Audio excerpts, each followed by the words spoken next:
அந்த அறிவிப்பால் அன்ப தருவாளே சின்ன அறிவிப்பும் இன்றி சுடுவாளே நீயும் தும்மிடி தும்மிடி ஆயுசு நூறாக என்னுயிர் உன்னோட பத்திர சொத்தாக என் பார்வை உன்னோடு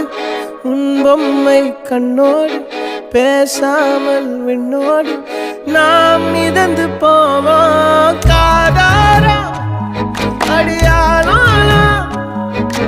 நான் தாங்க மாறோடு